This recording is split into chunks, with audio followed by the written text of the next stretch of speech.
بكم. في هذا الفيديو سنتناول بعض النصائح للصحفيين الذين يعملون بشكل مستقل أو ما يعرف باسم صحفي بالقطعة.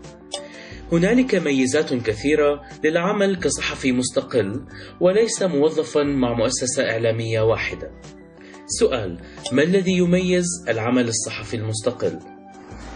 بعتقد أنه أجمل شيء بكون صحفي يعمل بالقطعة هي الحرية الكاملة اللي بتمنحها عدم كون صحفي موظف.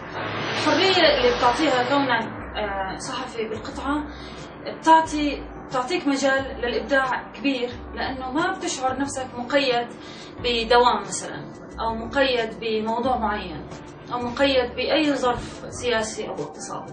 أنت إنسان حر تمشي في الشارع، بتشعر نفسك تقدر تكتب عن أي شخص ماشي بالشارع، أو أي إشي صار بالشارع، أو أي حدث استهواك.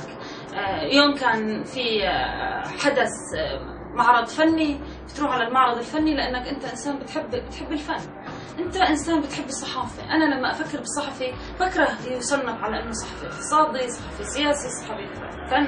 الصحفي لازم يكون إنسان بكتب باهتمام، بكتب بمحبة، بحب المواضيع اللي بيشوفها، بحس حاله مرتبط بشكل أو بآخر بالأشخاص، بالأماكن. أي قضية عالمية قضيته، أي قضية محلية قضية، أي مشكلة اللي بتواجه جاره هي مشكلته. إنسان منغمس بالطبيعة اللي حوله. قبل أن تتقدم بفكرة قصة أو تحقيق لمؤسسة إعلامية مطبوعة، مرئية ومسموعة أو إلكترونية، تأكد أن الموضوع يناسب طابع المؤسسة وجمهورها.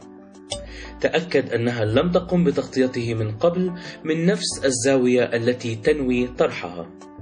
اطلع على التغطيات الإعلامية السابقة للموضوع. وضح ما هو الجديد الذي تقترحه ولماذا تعتبر نفسك الصحفي المناسب لتغطية هذه القصة. ما بقول إنه الصحفي لازم يكون عنده بحث كامل عن الموضوع. الصحفي مش باحث، مش ريسيرشر بشكل كامل، هو ريسيرشر بشكل جزئي. عنده جميع الأدوات، وعنده جميع المهارات اللي بتأهله يكون أحسن ريسيرشر بالعالم، أحسن باحث في العالم. لكن لأغراضه الصحفية بيكون سريع، لأنه الصحفي إذا ما كان سريع، خصوصا إذا كان عم يبحث عن عمل في عالم الصحافة المتسارعة، وكالات الأنباء، المواقع الإلكترونية، الصحفي لازم يكون باحث سريع، يعرف المصادر اللي لازم يروح عليها، يعرف القصة اللي عم يكتبها قديش مهمة. بعد أن يتم الترتيب بينك وبين رئيس التحرير أو المحرر وتلتزم بتسليم القصة، تأكد من التالي: القدرة على التكيف مع الظروف التي قد تطرأ بشكل مفاجئ، التزام كامل بموعد التسليم المتفق عليه مهما كانت الظروف، أن يكون لديك شبكة من المصادر المتنوعة وعدد من البدائل التي يمكن اللجوء إليها. ولا تنسى أن بناء العلاقة بينك وبين المؤسسة الإعلامية هو أمر مهم للغاية.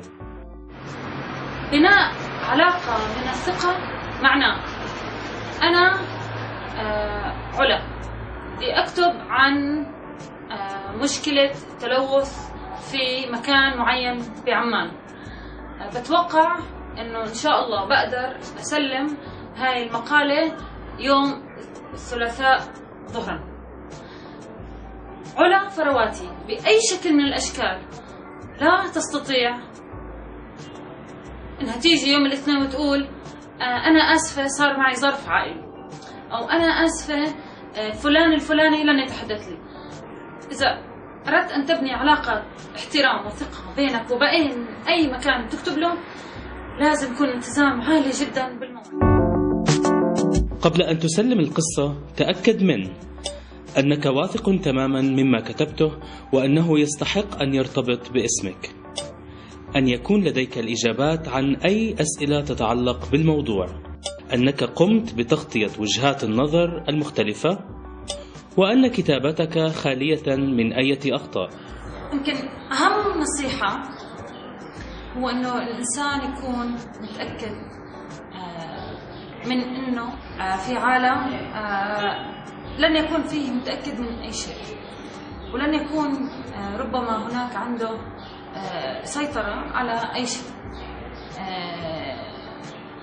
خصوصا إذا تقرر الدخول في عالم السرعة اللي فيه مثلا العمل لوكالات الأنباء.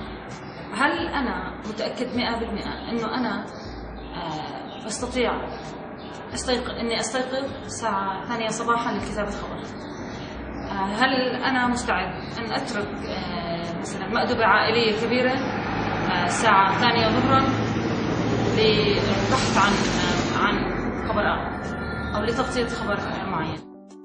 الآن، هل أنت متأكد أن لديك الصفات اللازمة والاستعداد اللازم لتخوض تحديات تجربة الصحافة المستقلة؟